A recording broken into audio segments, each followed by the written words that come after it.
ನಮಸ್ಕಾರ ಎಲ್ರಿಗೂ, ರಾಧೆ ರಾಧೆ. ನಾನು ನಿಮ್ಮ ಫ್ರೆಂಡ್ ಧೀರಜ್ ಮಾತಾಡ್ತಿರೋದು. ನಾವಿವತ್ತು SSIT ಪಕ್ಕದಲ್ಲಿ ಇರುವ ಹೊಸದಾಗಿ ಓಪನ್ ಆಗಿರೋ ಮಲ್ಟಿ ಕ್ರೂಸ್ ಅಂಡ್ ರೆಸ್ಟೋರೆಂಟ್ ವೋಕೋಬ್ಯಾಕ್ಸ್ ಬಂದಿದ್ದೀವಿ. Let show you around. First look ಅಲ್ಲಂತೂ ನಾನು ತುಮಕೂರಲ್ಲೇ ಇದ್ದೀನಿ ಅಂತ ಬಿಲೀವ್ ಆಗಲಿಲ್ಲ. ಇಂಡೋರ್ ಸೀಟಿಂಗ್ ಅಂತೂ ಯುರೋಪಿಯನ್ ಸ್ಟೈಲ್ ಅಲ್ಲಿ ಇಂಟೀರಿಯರ್ ಡಿಸೈನ್ ಆಗಿತ್ತು with AC which is perfect for family dining and wifi which is perfect for work from anywhere culture.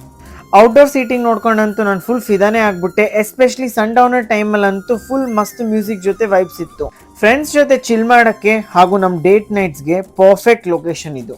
Walls ಮೇಲೆ ಇರೋ unique graffiti designs, pet friendly option ಹಾಗೂ live streaming of match, ಇದೆಲ್ಲದ್ರ ಜೊತೆ best and competitive prices food option ಇದೆ. ನಾನು try ಮಾಡಿದ್ದು tandoori mushrooms, spicy Goa punch, schezwan noodles ಹಾಗೂ ನನ್ನ ಪರ್ಸನಲ್ ಫೇವರೇಟ್ ಆದ gadbad ice cream. Private events like birthday party, anniversary ಹಾಗೂ ಬಿಸ್ನೆಸ್ ಮೀಟಿಂಗ್ಸ್ ಕೂಡ ಇಲ್ಲಿ ಮಾಡಬಹುದು. ಕ್ಯಾಪ್ಷನ್ ಅಲ್ಲಿ ಸ್ಪೆಷಲ್ ಡಿಸ್ಕೌಂಟ್ಸ್ ಮೆನ್ಷನ್ ಆಗಿದೆ. Thank you so much for watching.